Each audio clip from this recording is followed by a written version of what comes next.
Magandang hapon mga ka-TH.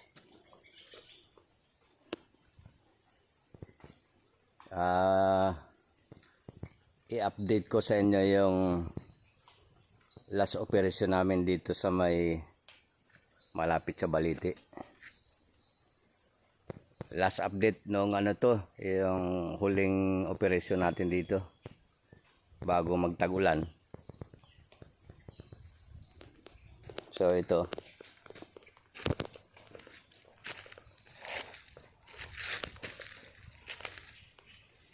nagkaroon tayo dito ng open cut.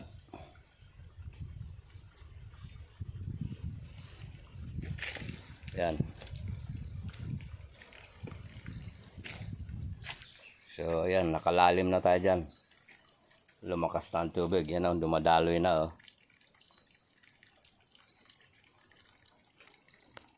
At ito yung mga marka ng isang bato na to. Yan yung parang yan. Yung entrance na sign. At may butas yan dyan. Yan. Malalim yung butas na yan.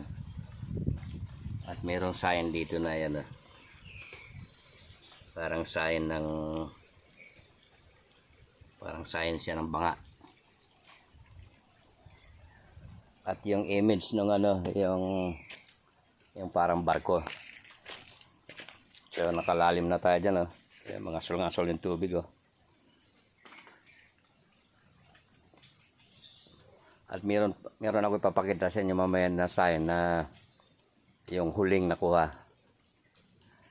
So yan yung mga sign niya nakuha dyan. Ang dami. Ang tulad nito. Yan. Letter D. Yan. Letter D na yan. Talagang may kantuhan oh. Tapos yung isa, inulit niya uli oh. Letter D din. Tapos yung isa, yan yung replika ng barko doon sa tabing ilog na nakaturo dito sa Balite. Yan, maliit na barko naman.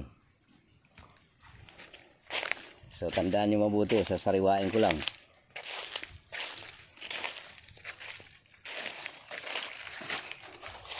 Saka yung, yan, left and right foot. Yan ah. Left and right foot. Napakaraming marker. Ito naman, Huggies Diamond. Ito naman yung naka-intriga nga. Yan, yung nakuha ito sa magkaibang level. Pero magkakadugtong yan mga yan. Yan, ganyan yan oh. Yan.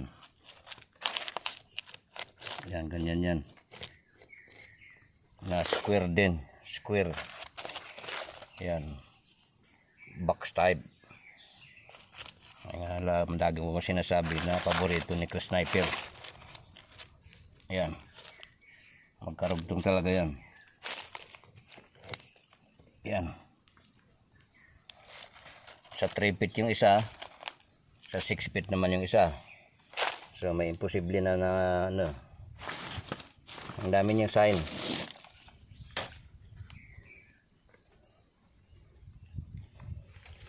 So yan.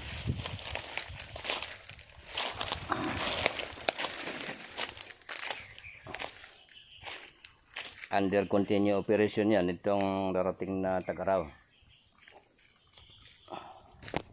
So kaya sinasabi ko last update yung huli hindi ko na i-upload yun pero yung tuka ng agila na ipakita ko yon.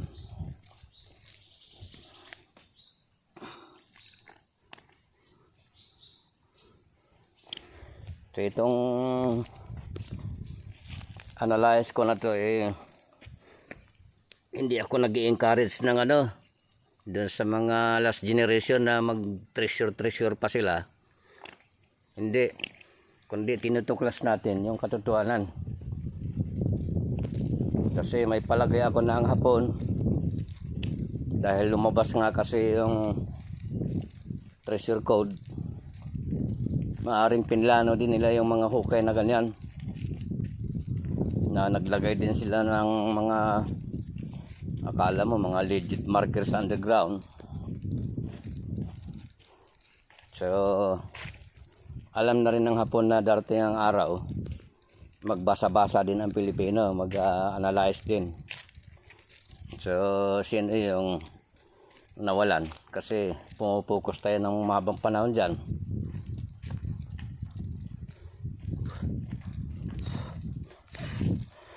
Ang nangyayari kasi ngayon sa treasure hunting, kanya-kanyang pagalingan sa mga pagdidecode. Pero sa akin, yan, katulad nung dig site na yon, wala naman akong panditig, kundi nag-analyze din ako. Pero parang lang natutumbok natin. Yung huli natin nakuha doon sa 12 feet, naka 12 feet na tayo doon eh.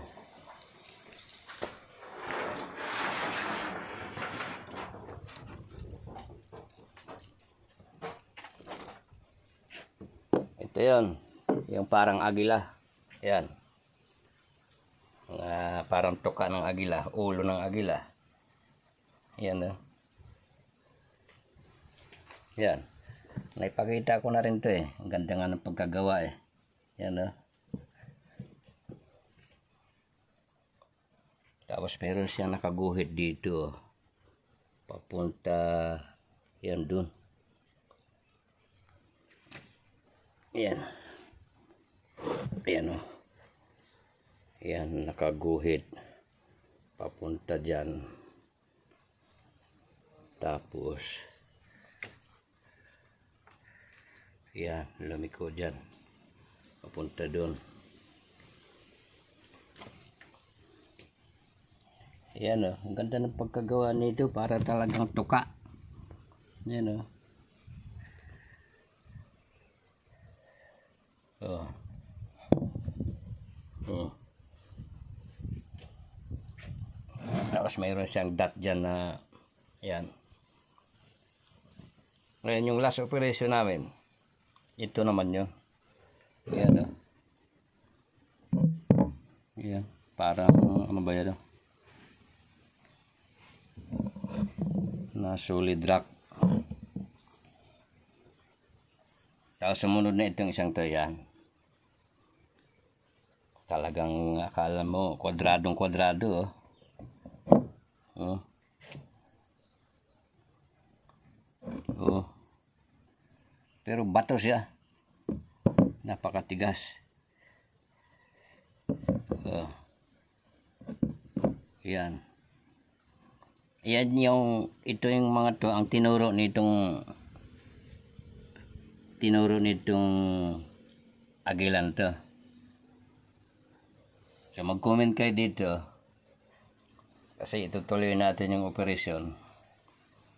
So take note, hindi tayo gumagamit ng ano dyan, ng pang anumang klaseng panditig, kundi yan reading ko lang din.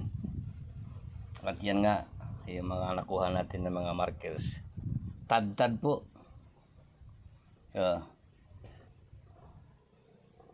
Tapos ito, sa magmula dito sa tuka na yan, humukay lang tayo ng 1 meter, mga 3 feet.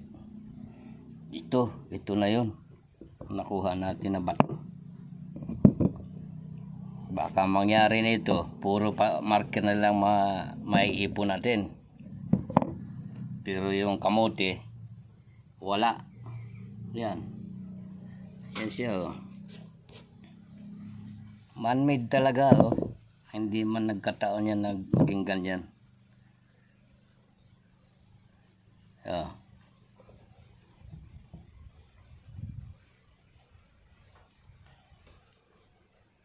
Tapos yung isang yan. Oh. Parang may yan eh. Parang titi yata yan. Yan, parang organ. So yan, ayan ang nakuha natin doon. Yan mismo ang tinuro nung tuka ng agila. So naka 12 feet na tayo. So mag-comment kayo kung ano ba yan. Kasi sinundan lang namin yan. Ayon doon sa sinabi ko doon sa mga tao ko, sundan natin yung, pero yun din yung site na yun, yung dig site mismo na yun Kaya ulitin ko ulit, yung sa akin ay tinutuklas natin yung katotohanan. Kasi lumalabas kasi yung treasure code. Ay tapos ay tumutugma sa mga ano. Pero itong ulo ng agila ito, meron din yata ito sa treasure code. Lalo na yung box type na ganyan. So sa next operation ko ay abangan ninyo, kasi ako na magsasabi sa inyo na pagka tad sa marker yung dig side, yung katulad niyan, at napalalim na tayo ng napalalim at puro ganyan na lang, walang katotohanan dyan. Kundi ginawa lang talaga ng mga punto para tayo tawag dito. Maraming nag-reading dyan pagalingan na nga ako hindi naman ako magaling. Ayan, si Chris Sniper, sila Cecil kuha sa daan, si Surigausan, sino pa ba, si Yusuf Yamato, magagaling ang mga yan. Ako hindi naman ako magaling. Para sa akin wala namang magaling dyan, kasi oras na hindi yan ibibigay sa'yo ng Diyos, kahit anong gawin mong galing, wala. Mga bagay na yan, nakasalalay yan sa desisyon ng Diyos kung ipagkaloob ba. So yan mga katits, naisip ko kasi yung huling operasyon namin, kasi nalibang na ako dito sa operasyon ng PAM. Nawala na ako sa pero ito totoo, ito yung last operation natin dyan sa May Balite. So ayan,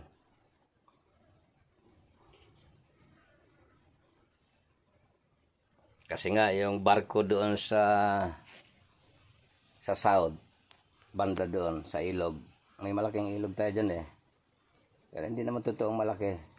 Kumbaga yun ang main river, pero hindi naman kalakihan. Nandun kasi yung barko na pag nagkumpas tayo doon panorte, target yung punong baliti natin doon. So yun, kaya yun ang pinaka sinundan ko.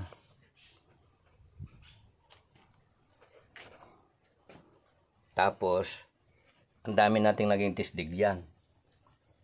Kung bilangin ko yung tisdig natin dyan, nasa mga 30 butas bago natin natagpuan tong dig site na ito. Nakakaiba. Bago natin yung iba pa dyan, kasi ang naging target natin dyan, 1, 2, 3, 4 yung nagpapakitang gilas na may mga science. Pero ito, katulad dyan kitang-kita naman nyo, doon yan. At yung left and right foot, yung double back sign na magkarugtong na sinasabi ko, saka yung replika ng barko doon, nandito din sa mga ito So dito natin malalaman, kasi ituloy-tuloy natin to kung gaano kalalim yan. Ituloy-tuloy natin to habang buhay si Tatang. At darating yung araw na tutuldukan natin yung mga ganyan. So ayan, mga ka-TH. Hanggang dito na lang. At ang operasyon kasi namin ngayon mga ka-TH ay operasyon tanim. Kung sana ay nanonood kayo sa mga activities ko, yung araw-araw ko na ginagawa namin sa mga tauhan ko na ilang tauhan natin, ay talaga namang nakapokus ako sa mas lamang yung farming operation ko kaysa sa rito. Kumbaga ito ngayon tag-araw, masisingitan natin to. Ganun lang, yung unti-unti na tungkol dyan, unti-unti lang hanggat sa makalalim tayo at malaman natin kung ano ba talaga yung kasi masusundan pala natin eh. May mga guide pala sa underground katulad yan, no? Oh. Yung tuka na yan, tinuro niya itong mga ito sa baba. Within 1 meter.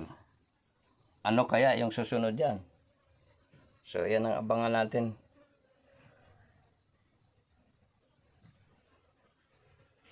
Sige mga ka-TH, maraming salamat. At yung iba na kahit tag-ulan, nag-operasyon pa rin, eh medyo hinay-hinay. At yung iba naman na talagang ako man, isa na rin ako doon. Kasi habang gumagawa tayo ng treasure hunting operation, may naiba-vlog, ay may kita sa YouTube eh.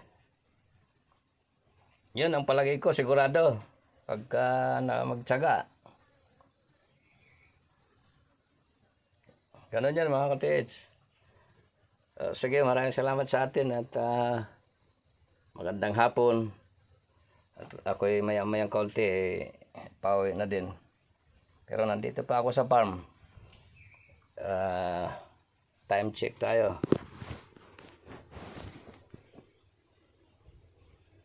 Ayan, 4:25. Maya-maya pa. So comment lang kayo dyan sa baba na yan. At yung ibang hindi pa nakapag-subscribe sa channel natin, paki-subscribe po ninyo. Marami po salamat sa atin. God bless po muli sa ating lahat. Kung ano man natin ginagawa, sana maging safe kayo. Ayun, maraming salamat po ulit.